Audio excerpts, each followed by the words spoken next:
휴대전화 화면 위로 파란색 말풍선이 하나 올라갔습니다. 수술 날짜 잡혔다. 아버지 다음 주 화요일 아침에 입원해야 한다. 잠시 후 확인 표시만 파랗게 켜졌습니다. 답장은 오지 않았습니다. 어머니는 마음이 조급해져 다시 메시지를 보냈습니다. 그날 아침 일찍같이 병원 가줘야 한다. 아버지 혼자 못 걸으신다. 역시나 답장은 없었습니다. 대화창에 찍힌 시간만이 차갑게 흘러가고 있었습니다. 심장이 쿵쿵 뛰며 불길한 예감이 엄습했습니다. 결국 어머니는 전화를 걸었습니다. 뚜뚜뚜. 몇 번의 신호음 끝에 아들의 목소리가 들려왔습니다. 엄마, 지금은 좀 곤란해. 우리 공항이라서. 공항이라고? 무슨 말이야? 아버지 수술이 바로 다음 주인데 너 지금 어디 가는 거야? 아, 그게 이미 예약 다 해놨거든. 며칠 전부터 준비했어. 동남아 여행이야. 4박 5일. 순간 어머니의 귀에선 혈류가 솟구치는 듯한 소리가 들렸습니다. 뭐라고? 내 아버지가 지금 병원에 누워 있는데 내가 여행을 간다고? 어머니, 저희도 사정이 있어요. 돈 내고 예약한 여행인데 그냥 취소할 수 없잖아요. 병원엔 어머니 혼자 가셔도 되잖아요. 어머니의 손은 떨렸고 휴대전화를 쥔 손마디가 하얗게 질렸습니다. 너희가 지금 무슨 말을 하는 줄 알아? 내 아버지가 이번 수술을 못 넘기실 수도 있는데 그 시간에 내가 여행을 간다고?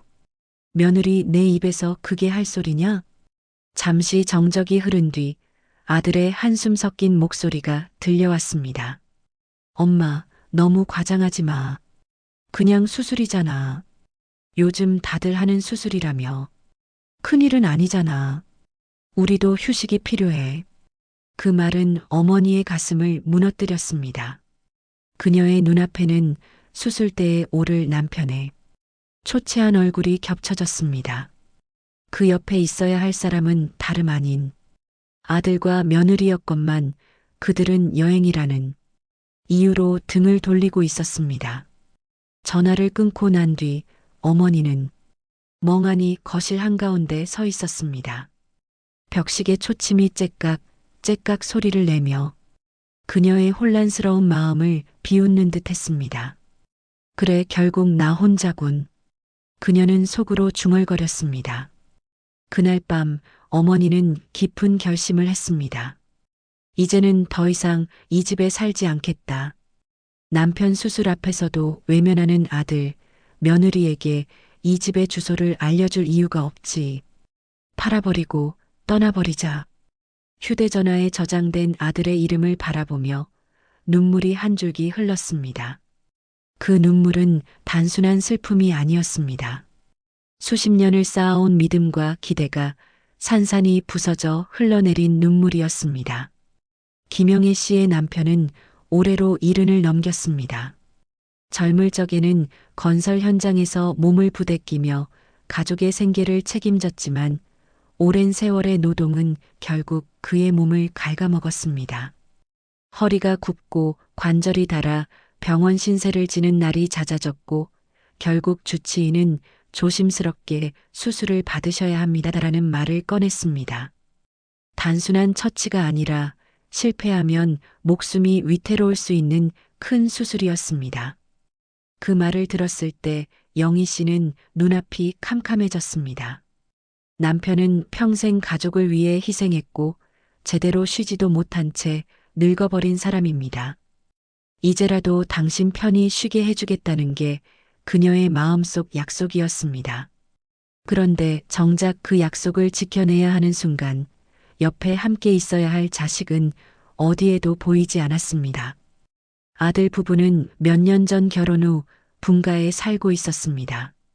영희 씨는 아들이 결혼할 때 집을 담보로 대출을 받아 신혼집 전세금을 보태주었습니다. 퇴직금의 절반도 보탰습니다.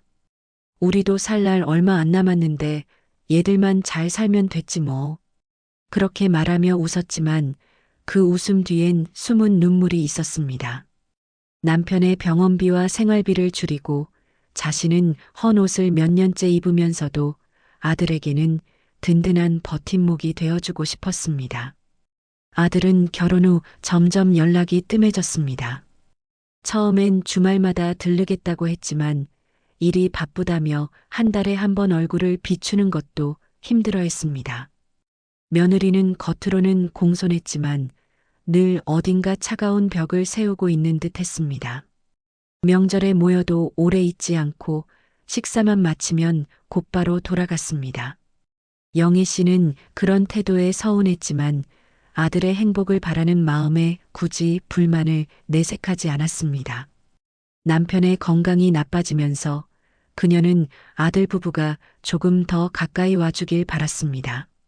수술이 잡히면 당연히 함께 해줄 거라 믿었습니다. 피는 물보다 진하다는 말이 있지 않습니까? 하지만 믿음은 때로 가장 큰 배신으로 돌아오는 법입니다. 수술 날짜가 잡히던 날 영희 씨는 제일 먼저 아들에게 전화를 걸었습니다. 하지만 받지 않았습니다. 몇 번의 통화 끝에 겨우 연결이 되었을 때 아들은 건성으로 대답했습니다. 알았어요, 엄마. 날짜 알려주시면 되잖아요. 그 말 한마디가 전부였습니다. 그날 밤 영희 씨는 잠을 이루지 못했습니다. 남편은 병상에 누워 숨을 가쁘게 몰아쉬었고 그녀는 곁에서 그의 손을 잡고 있었습니다. 여보, 우리 아들만은 괜찮게 키워놓은 줄 알았는데 눈물이 저절로 흘러내렸습니다. 다음 날 아침 아들에게 다시 문자를 보냈습니다. 아버지 수술 날짜 잡혔다. 꼭 같이 가야 한다. 하지만 그 답장은 오지 않았습니다. 확인 표시만 덩그러니 떠 있을 뿐이었습니다. 답을 기다리는 그 짧은 시간이 그녀에겐 몇 시간처럼 느껴졌습니다. 그녀는 혹시나 하는 마음에 며느리에게도 같은 메시지를 보냈습니다. 며느리라면 아들의 빈틈을 채워줄 거라 믿고 싶었습니다. 그러나 며느리의 휴대전화 화면에도 마찬가지로 읽음 표시만 남아 있었습니다. 그 순간 그녀의 가슴은 덜컥 내려앉았습니다. 부부가 함께 모른 척하고 있는 듯한 느낌이 들어서였습니다. 아무리 일이 바빠도 부모가 수술을 한다는데 이런 식으로 무시할 수 있는 건지 이해할 수 없었습니다. 영희 씨는 거실 소파에 앉아 남편의 낡은 약봉지를 하나하나 정리했습니다. 그 안에는 고혈압약, 당뇨약, 통증 완화제까지 가지런히 들어 있었습니다. 봉지 위에 적힌 일일 3회 복용이라는 글자가 눈앞에서 흐릿해졌습니다. 저 약 봉지를 챙겨주던 게 다 내가 했던 일이었지. 아들은 알지도 못하겠지. 그녀는 문득 아들이 어릴 적 기억을 떠올렸습니다. 겨울밤 비닐하우스에서 막일을 마치고 돌아와 흙 묻은 손으로 아들을 안아주던 남편. 그리고 그 옆에서 돈이 없어 분유를 사지 못해 물에 쌀가루를 타서 아들에게 먹이던 자신. 그 힘들고 치욕스러웠던 순간들도 다 견딜 수 있었던 건 언젠가 아들이 커서 우리를 지켜줄 거다라는 믿음 때문이었습니다. 하지만 지금 그 믿음은 흔들리고 있었습니다. 수술 날짜를 알려줬는데도 아무런 반응이 없는 아들, 며느리. 그리고 몇 시간 뒤 전화를 걸어와 동남아 여행을 예약했다는 말을 태연하게 내뱉는 아들의 목소리. 그 순간부터 영희 씨는 자신이 살아온 삶 전체를 다시 돌아보기 시작했습니다. 내가 뭘 잘못 키운 걸까? 내가 너무 많은 걸 줘버린 걸까? 아니면 처음부터 나만 아들을 사랑했던 걸까? 그녀의 가슴 속에서는 수십 년간 쌓인 희생과 기대가 무너져 내리고 있었습니다. 수술을 앞둔 전날 밤 영희 씨는 꼬박 뜬 눈으로 시간을 보냈습니다. 남편은 기침을 반복하며 괜찮다 여보. 별일 아니야라고 중얼거렸지만 그 목소리는 힘이 하나도 없었습니다. 머리맡 스탠드 불빛 아래에서 약봉지를 다시 꺼내 챙기던 영희 씨는 결국 눈물을 삼켰습니다. 내일은 꼭 아들한테 병원에 데려다 달라고 해야지. 스스로에게 그렇게 되뇌이며 휴대전화를 쥔 채 다시 한번 메시지를 보냈습니다. 내일 아침 7시까지 병원 도착해야 한다. 꼭 같이 가라. 아버지 혼자 걸을 수 없다. 잠시 후 화면에는 읽음 표시가 떴습니다. 그러나 또다시 대답은 없었습니다. 한참을 기다리던 영희 씨는 답답한 마음에 전화를 걸었습니다. 신호음이 여러 번 울리고 나서야 연결된 목소리는 낯설 정도로 차분했습니다. 엄마, 우리 내일 비행기야. 공항 가야 해서 못 가. 뭐라고? 아버지 수술이 내일인데 내가 지금 비행기를 탄다고? 어머니, 너무 걱정하지 마세요. 요즘 그런 수술은 흔한 거잖아요. 저희도 한번 예약한 여행이라 취소가 어렵습니다. 순간 영희 씨의 몸에서 힘이 빠져나갔습니다. 그녀는 말을 잇지 못한 채 수화기를 떨구듯 내려놓고 말았습니다. 귀에는 여전히 며느리의 무심한 목소리가 메아리처럼 울렸습니다. 흔한 수술이잖아요. 흔한 수술이잖아요. 이튿날 새벽 영희 씨는 남편을 부축해 집을 나섰습니다. 차가운 겨울바람이 골목을 휘몰아쳤지만 그보다 더 차갑게 느껴진 건 아들의 부재였습니다. 이 순간만큼은 아들이 곁에 있어야 한다는 절박한 마음이 있었지만 그 자리는 끝내 비어 있었습니다.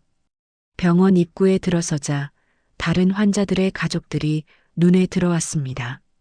누군가는 환자의 팔을 꼭 잡고 있었고 누군가는 휠체어를 밀며 걱정하지 마, 잘 될 거야 라고 위로했습니다.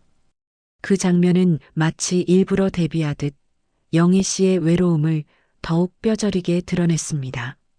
접수 창구 앞에서 서류를 작성하던 영희 씨의 손은 덜덜 떨렸습니다. 옆자리 환자의 아들이 다정하게 아버지, 여기 서명만 하시면 돼요라고 말하는 소리가 귀에 꽂혔습니다. 그 순간 영희 씨의 눈에는 눈물이 핑 돌았습니다. 왜 내 아들은 여기 없는 거지? 내가 잘못 산 걸까? 내가 너무 많은 걸 줘서 당연하게 여기는 걸까? 남편은 휠체어에 앉아 고개를 떨군 채 아무 말이 없었습니다. 그 역시 아들의 부재를 뼈저리게 느끼고 있었지만 끝내 입을 열지 않았습니다. 그 침묵이 오히려 영희 씨의 가슴을 더 무겁게 짓눌렀습니다. 수술 전 준비실 앞에 도착했을 때 간호사가 다정하게 말을 건넸습니다. 보호자분, 곧 들어가셔야 합니다. 환자분은 안심하셔도 괜찮아요. 그 말에 영희 씨는 애써 고개를 끄덕였지만 속으로는 절규하고 있었습니다. 아들아, 내가 있어야 할 자리가 여기야. 왜 내가 없니? 내가 손을 잡아줘야 하는데. 하지만 돌아오는 건 정적뿐이었습니다. 그녀의 손에 쥐어진 휴대전화는 아무런 알림도 울리지 않았습니다. 오히려 SNS에 떠있는 아들 부부의 여행 사진이 눈에 들어왔습니다. 비행기 앞에서 활짝 웃는 두 사람의 얼굴, 드디어 떠난다. 힐링 여행이라는 자막이 씌워진 사진. 그 순간 영희 씨는 무너져 내렸습니다. 같은 시간, 같은 날, 남편은 생사를 건 수술대에 오르는데 아들은 낯선 하늘을 향해 떠나고 있었습니다. 수술실 앞 차가운 플라스틱 의자에 앉은 영희 씨는 손을 떨며 두 손을 모았습니다. 눈앞에 문이 열릴 때마다 심장이 철렁 내려앉았고 그때마다 그녀는 휴대전화를 붙잡고 있었습니다. 하지만 아들에게서 오는 메시지는 끝내 없었습니다. 수술실 앞 복도는 늘 그랬듯 무겁고도 정적이 흘렀습니다. 하얀 벽에 걸린 시계 초침 소리마저 뚜렷하게 들릴 만큼 긴장감이 가득했습니다.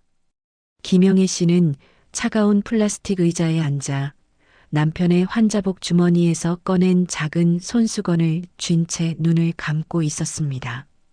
그녀의 눈가엔 이미 밤새 울다 지쳐 굳은 눈물이 자국을 남기고 있었고 두 손은 기도하듯 모아져 있었습니다. 제발 이번만은 무사히 끝나게 해주세요. 제발, 제발. 속으로 수십 번을 되뇌었지만 마음 한편엔 여전히 아들의 빈자리가 가시처럼 박혀 있었습니다. 그때였습니다. 멀리서 다급히 뛰어오는 발걸음 소리가 들렸습니다. 영희 씨는 무심코 고개를 돌렸습니다. 그리고 순간 눈을 크게 떴습니다. 이게 누구야? 영희 아니야? 달려온 사람은 오래전에 연락이 끊겼던 신우이, 남편의 여동생 박순자 씨였습니다. 한동안 서로 왕래가 뜸했고 경제 문제와 사소한 다툼으로 사이가 멀어졌던 사람이었습니다. 하지만 지금 그는 남편의 수술 소식을 듣자마자 한 걸음에 달려온 모습이었습니다. 형님 수술이라면서? 내가 소식 듣고 그냥 올 수가 있어야지. 언니, 이 중요한 날 아들 녀석은 어디 갔어? 같이 있어야 하는 거 아니야? 순자의 말은 칼처럼 영희 씨의 마음을 후벼 팠습니다. 영희 씨는 대답을 못하고 고개를 숙였습니다. 눈물이 다시금 고였습니다. 잠시 정적이 흐르자 순자가 다시 물었습니다. 설마 안 온 거야? 영희 씨는 마침내 억눌렀던 말을 내뱉었습니다. 여행을 갔다네. 동남아로 내 오빠 수술날인데도. 그 말에 순자의 얼굴은 경악으로 일그러졌습니다. 뭐라고? 형님이 지금 수술대에 오르는데 그걸 두고 여행을 갔다고? 제 정신이야? 순자의 목소리가 복도에 울려 퍼졌습니다. 지나가던 보호자들이 고개를 돌려 바라볼 정도였습니다. 영희 씨는 눈물 어린 얼굴을 두 손으로 가리며 고개를 숙였습니다. 순자는 잠시 침묵하다가 한숨을 깊게 내쉬며 어머니의 손을 꼭 잡았습니다. 언니, 내가 있잖아. 형님 수술 끝날 때까지 내가 같이 있을 거야. 저런 불효막심한 놈들은 그냥 잊어. 내가 언니 옆에 있을 테니까. 그 따뜻한 말 한마디가 마치 얼어붙은 가슴에 불을 지피는 듯 했습니다. 하지만 동시에 그 말은 더욱 날카롭게 영희 씨의 상처를 드러내기도 했습니다. 내 아들인데, 그래도 내 아들인데. 그때 옆 병실 환자 가족들의 모습도 눈에 들어왔습니다. 한 할머니는 손자의 부축을 받으며 병실로 들어가고 있었고, 딸은 아버지의 휠체어를 밀며 연신 걱정 마세요, 아버지라고 다독였습니다. 그 모든 장면이 눈부시게 따뜻해 보였습니다. 그러나 그 따뜻함은 오히려 영애 씨의 외로움을 더욱 크게 부각시켰습니다. 영애 씨의 눈에 눈물이 그렁그렁 맺혔습니다. 내 아들도 저렇게 해줬으면 좋았을 텐데. 어려울 때 손 한번 잡아주고 아버지 곁에서 같이 기다려줬으면 좋았을 텐데. 순자는 그녀의 등을 두드리며 말했습니다. 언니, 너무 마음 쓰지 마. 저런 놈들은 나중에 크게 대가를 치르게 돼. 부모 수술날 외면하고 여행 가는 놈이 세상에서 무슨 복을 받겠어? 영애 씨는 대답 대신 흐느낌으로 반응했습니다. 눈물이 뺨을 타고 흘러내려 손수건을 적셨습니다. 그녀는 속으로 되뇌었습니다. 맞아, 더는 기대하면 안 돼. 저 아이한테는 내가 짐일 뿐이야. 기대하지 말자. 그 순간 수술실 문이 열리고 간호사가 나왔습니다. 보호자분, 이제 들어오셔도 됩니다. 영애 씨와 순자는 서로를 바라보며 고개를 끄덕였습니다. 남편이 수술대에 오르는 순간 영희 씨의 마음은 무겁게 내려앉았습니다. 하지만 옆에 누군가 있다는 사실만으로도 이전보다는 덜 외로웠습니다. 그럼에도 불구하고 아들의 빈자리는 끝내 메워지지 않았습니다. 그 빈자리는 이후 영희 씨가 결정을 내리게 되는 가장 큰 이유로 남게 될 것이었습니다. 수술실 문이 닫히고 붉은 불빛이 켜지자 복도는 다시 고요해졌습니다. 의자에 앉아 두 손을 모으고 있던 영희 씨의 머릿속에서는 과거의 장면들이 파노라마처럼 흘러가기 시작했습니다. 20살에 결혼해 남편과 함께 작은 단칸방에서 신혼을 시작했던 시절. 그때의 그녀는 희망 하나만으로 버텼습니다. 남편은 매일같이 새벽에 일어나 일터로 나가고 그녀는 좁은 방에서 아들을 품에 안고 잠을 재웠습니다. 겨울이면 방 한가운데 놓인 연탄 난로에 의지해 온 가족이 몸을 녹였고 여름이면 창문조차 제대로 열리지 않는 방에서 부채질을 하며 땀범벅이 된 채로 하루를 버텼습니다. 그러나 힘들어도 견딜 수 있었던 건 아들이 있었기 때문입니다. 아들이 걸음마를 시작했을 때 그녀는 발뒤꿈치가 다 닳도록 뛰어다니며 아이를 따라다녔습니다. 아들이 학교에 갈 나이가 되었을 때는 아침마다 손수 도시락을 싸주며 밥은 꼭 다 먹어라 하고 당부했습니다. 때론 돈이 없어 반찬이 단출했지만 그래도 그녀는 늘 웃으며 이게 제일 건강에 좋아라고 말하곤 했습니다. 남편이 공사장에서 사고를 당해 몇 달간 일을 못 나갔을 때 그녀는 시장통에 나가 노점을 벌였습니다. 추운 겨울 손끝이 갈라져 피가 나면서도 장갑을 낄 새 없이 손님에게 물건을 건네며 버텼습니다. 아들은 그 옆에서 공부를 했습니다. 가로등 불빛 아래에서 공책을 펼쳐놓고 한 줄 한 줄 글자를 써내려갔습니다. 그때의 모습이 그녀의 눈에는 세상 무엇보다 빛나 보였습니다.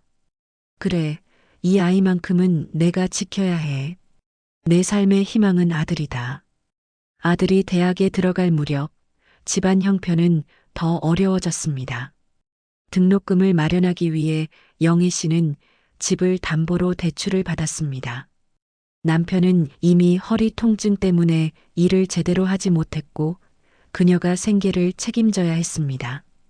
하루 12시간 넘게 허드렛 일을 하며 손가락이 퉁퉁 붓고 허리가 휘어도 그녀는 단 한 번도 원망하지 않았습니다. 아들이 열심히 공부해서 좋은 사람이 되면 그걸로 됐지. 그녀는 늘 그렇게 스스로를 다독였습니다.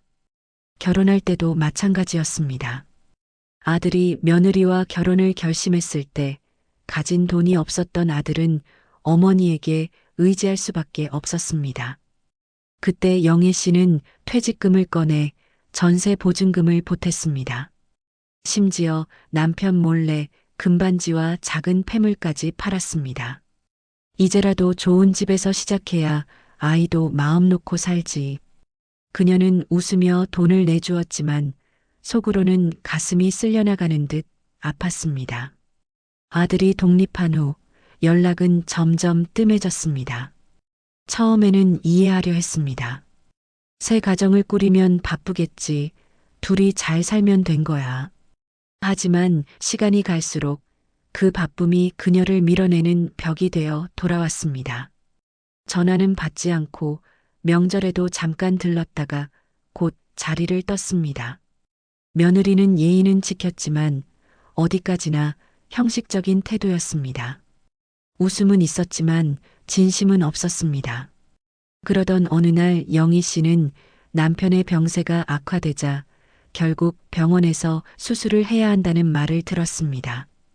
그 순간 그녀의 머릿속에 떠오른 건 아들뿐이었습니다. 이제라도 아들이 아버지 곁을 지켜주겠지. 그럴 거야. 이럴 때 함께하는 게 가족이잖아. 하지만 돌아온 것은 냉정한 현실이었습니다. 아들은 우리 여행 가기로 했다는 말만 남겼고 며느리는 흔한 수술 아니냐는 태연한 대답을 했습니다. 영희 씨는 복도에서 고개를 떨군 채 눈물을 훔쳤습니다. 내가 이 아이를 위해 뭘 못했던가. 밥을 굶겨본 적도 없고 공부를 못 시킨 적도 없는데 그녀의 가슴 속에서는 억울함과 허망함이 뒤섞여 쓰라린 통곡이 터져 나왔습니다. 옆에서 순자가 조용히 손을 잡아주며 말했습니다. 언니, 이제 됐다. 더는 저런 불효막심한 애한테 마음 쓰지 마. 언니가 살아온 길이 괜히 헛된 게 아니야. 하지만 영희 씨는 속으로 울부짖었습니다. 아니야, 난 헛된 걸까? 내가 그토록 지켜낸 게 결국 이렇게 배신으로 돌아오다니. 그녀의 눈앞에는 과거와 현재가 교차하는 듯 아들의 어린 시절과 지금의 무심한 모습이 겹쳐졌습니다. 그 격차가 그녀의 마음을 갈갈이 찢어 놓았습니다. 수술실 문이 닫히고 붉은 등불이 켜진 순간 복도는 마치 세상이 멈춘 듯 고요해졌습니다. 영희 씨는 차가운 의자에 앉아 두 손을 꼭 모았습니다. 손끝은 파르르 떨렸고 가슴은 쿵쾅거리며 뚫고 나올 듯 요동쳤습니다. 여보, 제발 무사히 돌아와줘요 속으로 수없이 되뇌었지만 그 기도는 벽에 부딪혀 메아리조차 되지 못하는 듯 했습니다. 주위를 둘러보니 다른 보호자들은 모두 가족과 함께였습니다.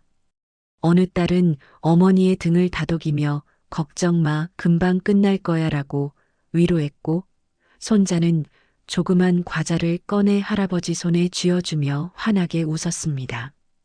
그 장면은 따뜻했고 동시에 너무나 잔혹했습니다. 내 아들도 저렇게 곁에 있어야 하는데 왜 나는 혼자일까? 영희 씨는 떨리는 손으로 휴대전화를 켰습니다. 혹시 아들이 미안하다며 연락을 해오지 않았을까 하는 기대 때문이었습니다. 그러나 화면에 떠오른 건 새로운 메시지가 아니라 아들과 며느리가 SNS에 올린 여행 사진이었습니다. 푸른 바다 위 리조트 수영장에서 환하게 웃고 있는 둘의 얼굴. 드디어 힐링 여행 시작. 사진 속 글귀는 마치 날카로운 칼날이 되어 영희 씨의 가슴을 후벼 팠습니다. 그녀는 그 자리에서 숨이 막혀 휴대전화를 떨어뜨릴 뻔했습니다. 의자 옆에 떨어진 전화기를 급히 집어들고 가슴에 꼭 끌어안았지만 눈물이 쏟아지며 화면이 뿌옇게 흐려졌습니다. 아버지가 수술대에 누워 계신데 내가 지금 웃는 얼굴을 찍어 올려? 내가 너를 어떻게 키웠는데, 내가 널 위해 뭘 못했는데. 주변의 웃음소리가 잔혹하게 귀에 박혔습니다. 마치 세상 전체가 따뜻한 품을 나누고 있는데 자신만 버려져 있는 듯 했습니다. 순자가 옆에서 조심스럽게 어깨를 감싸 안았습니다. 언니, 울지 마. 형님은 강한 사람이야. 잘 이겨낼 거야. 하지만 그 위로조차 귀에 들어오지 않았습니다. 영희 씨는 속으로 절규했습니다. 나는 이제 더 이상 기대하지 않겠다. 저 아이는 내 아들이 아니다. 내 남편의 아들이라는 사실이 부끄럽다. 수술실 문 앞에 걸린 붉은 불빛이 유난히 선명하게 보였습니다. 그 불빛은 희망을 뜻하는 것도 단순한 신호등도 아니었습니다. 그녀에게는 외로움의 경고등처럼 느껴졌습니다. 아무도 곁에 없는 버려진 자신의 현실을 비추는 불빛. 시간은 느리게 흘렀습니다. 1분이 1시간처럼 길게 늘어졌습니다. 그녀는 두 손을 무릎 위에 올린 채 고개를 떨구고 흐느꼈습니다. 뺨을 타고 흘러내린 눈물은 손등을 적셨고 손수건은 이미 흠뻑 젖어 있었습니다. 주변의 다른 가족들이 차례로 수술을 마치고 환자를 맞이하며 안도의 눈물을 흘릴 때 영희 씨의 눈은 더욱 공허해졌습니다. 다른 가족들은 고생했어. 이제 괜찮아라며 서로를 부둥켜 안고 있었지만 그녀 곁에는 아무도 없었습니다. 그 순간 그녀는 마음속으로 결심했습니다. 이제 됐다. 나는 더 이상 여기 남지 않겠다. 집도 주소도 전화번호도 다 버리고 사라져버리자. 아들아, 내가 그렇게 나를 모른 척하고 떠났으니 나도 이제는 너를 모른 척하겠다. 그녀의 눈빛은 고통과 분노, 허무가 뒤섞인 채 붉게 빛났습니다. 그 순간이 바로 한 어머니의 마음이 완전히 무너져 내린 최저점이었습니다. 수술실의 붉은 불빛이 꺼지고 문이 천천히 열렸습니다.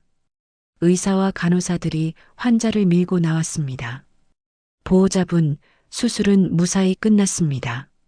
앞으로 관리가 중요합니다. 그 한마디에 영희 씨는 힘이 풀린 듯 의자에 털썩 주저앉았습니다. 가슴 깊숙이 매달려 있던 돌덩이가 조금은 내려앉았지만 눈물은 멈추지 않았습니다. 남편은 산소 마스크를 쓴 채 깊은 잠에 빠져 있었고 그 얼굴은 수술 전보다 더 창백했습니다. 그 모습 앞에서 그녀는 안도와 슬픔이 뒤섞인 채 여보, 다행이에요라고 속삭였습니다. 하지만 동시에 그녀의 가슴 한편에서는 또 다른 결심이 굳어지고 있었습니다. 이제는 아들에게 기대지 말자. 내가 지켜야 할 건 남편뿐이다. 그리고 더 이상 이 집에서 그 애의 발걸음을 기다리며 살지 않겠다. 며칠간 병원에서 남편을 돌보는 동안 아들과 며느리에게서는 단 한 번의 전화도 오지 않았습니다. 여행이 끝났을 무렵 겨우 건조한 목소리로 도착 소식을 알리는 짧은 메시지가 왔을 뿐이었습니다. 엄마, 저희 잘 다녀왔어요. 아버지 수술은 잘 됐죠? 영애 씨는 휴대전화를 바라보다가 답장을 하지 않았습니다. 손끝은 메시지를 지울까 말까 망설였지만 결국 읽음조차 남기지 않은 채 휴대폰을 꺼버렸습니다. 그녀는 마음속으로 이미 정리를 시작했습니다. 이제는 나도 나를 위해 살아야 한다. 더는 아이들만 바라보며 그들의 뒷모습을 쫓지 않겠다. 남편이 회복실로 옮겨진 다음 날 영희 씨는 조용히 집으로 돌아왔습니다. 빈 집 안에는 아직 아들의 흔적이 남아 있었습니다. 결혼 전까지 사용하던 방 책상 서랍 속에 남아있는 오래된 교과서, 벽에 걸린 졸업사진. 그녀는 그것들을 하나하나 바라보다가 결국 눈물을 쏟았습니다. 내가 이 사진을 보며 얼마나 힘을 냈던가. 그런데 지금은 이 사진이 나를 조롱하는 것 같다. 그녀는 서랍을 정리하며 낡은 봉투를 꺼냈습니다. 안에는 집문서와 대출 서류가 고이 들어 있었습니다. 그 문서를 손에 쥔 순간 그녀의 눈빛은 단단해졌습니다. 그래, 팔아버리자. 이 집은 더 이상 내게 집이 아니다. 기다림과 눈물의 감옥일 뿐이다. 며칠 뒤 영희 씨는 부동산을 찾아갔습니다. 중개인은 놀란 듯 물었습니다. 어머니, 이 집 오래 사셨잖아요. 갑자기 왜 파시려고요? 그녀는 잠시 침묵하다가 담담히 대답했습니다. 사람이 살 집이 아니라 마음이 무너지는 집이라서요. 그 대답은 중개인조차 할 말을 잃게 만들 정도로 묵직했습니다. 영애 씨는 집을 팔고 작은 전셋집을 구했습니다. 햇볕이 잘 들고 남편의 치료를 위해 병원과 가까운 곳이었습니다. 비록 크지도 번듯하지도 않았지만 그녀의 마음은 오히려 한결 가벼워졌습니다. 이곳에서는 더 이상 아들의 발소리를 기다리지 않아도 된다. 내가 나답게 숨 쉴 수 있는 곳에서 남편과 함께 다시 살아가자. 며칠 후 여행에서 돌아온 아들은 집을 찾았습니다. 엄마, 저 왔어요. 아버지 상태는 어떠세요? 하지만 그가 마주한 건 낯선 이웃의 얼굴이었습니다. 아, 그 집은 벌써 주인이 바뀌었어요. 순간 아들의 표정이 얼어붙었습니다. 급히 전화를 걸었지만 번호는 더 이상 연결되지 않았습니다. 그제야 아들은 뭔가 돌이킬 수 없는 것을 잃었다는 사실을 깨달았습니다. 그러나 이미 늦은 후였습니다. 어머니는 남편과 함께 새로운 곳에서 조용히 살아가고 있었고 그 집은 더 이상 아들의 고향도 돌아갈 자리도 아니었습니다. 새 집으로 이사 온 지 보름쯤 되었을 무렵 작은 창문으로 햇살이 들어왔습니다. 예전 집에서는 늘 낡은 창문 틈새로 찬바람이 스며들었지만 이곳은 새로 수리한 전셋집이라 햇살이 고르게 방 안을 채웠습니다. 김영애 씨는 커튼을 젖히며 조용히 숨을 들이켰습니다. 오래 묵혀있던 마음의 먼지가 함께 털려나가는 듯 했습니다. 남편은 회복 중이었지만 여전히 움직임이 불편했습니다. 그녀는 아침마다 죽을 끓이고 약을 챙겨주며 작은 웃음을 보였습니다. 이제는 누군가를 기다리지 않아도 됐습니다. 집안에 울려 퍼지는 것은 아들의 발소리가 아니라 남편의 가쁜 숨소리와 그녀의 작은 위로였습니다. 그럼에도 그 소리가 훨씬 더 소중하게 느껴졌습니다. 어느 날 오래된 이웃이 새 주소를 수소문에 찾아왔습니다. 아이고, 언니 여기 계셨구먼. 왜 그렇게 갑자기 이사 오셨어요? 영희 씨는 잠시 망설이다가 잔잔히 웃으며 대답했습니다. 살던 집은 너무 많은 눈물을 품고 있어서요. 이제는 새로운 곳에서 다시 살고 싶었어요. 그 대답에는 지난 세월의 아픔과 이제라도 자신을 지켜내려는 의지가 담겨 있었습니다. 그 사이 아들은 뒤늦게 사태의 무게를 깨달았습니다. 집을 찾아갔다가 낯선 사람이 문을 열어주는 순간 그는 처음으로 부모의 존재가 얼마나 소중했는지 실감했습니다. 그제야 여러 통의 메시지를 보내고 전화를 걸었지만 이미 번호는 바뀌어 있었습니다. 메시지는 돌아오지 않았고 목소리도 들려오지 않았습니다. 그 공허한 울림 속에서 아들은 뒤늦게 깨달았습니다. 내가 잃은 건 단순히 집이 아니라 부모의 마음이었다는 걸.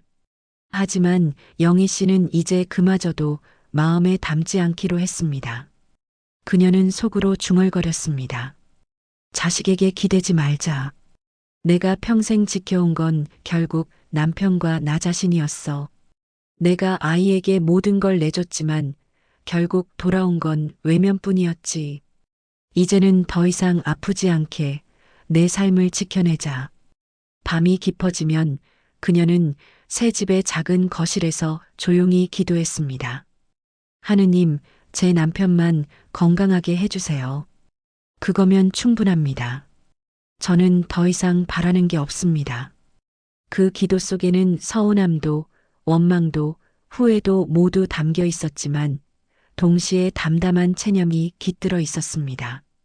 며칠 뒤 우연히 동네 마트에서 한 노부부가 서로 부축하며 장을 보는 모습을 보았습니다.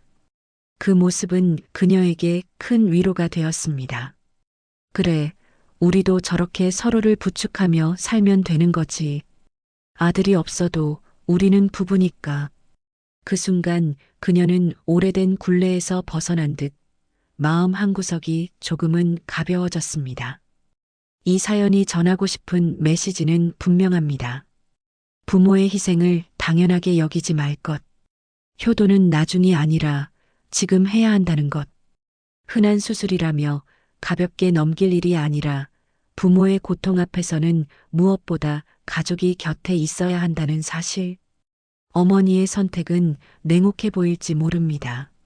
하지만 그 선택은 지난 세월의 희생이 더 이상 짓밟히지 않도록 스스로를 지켜내려는 마지막 결심이었습니다.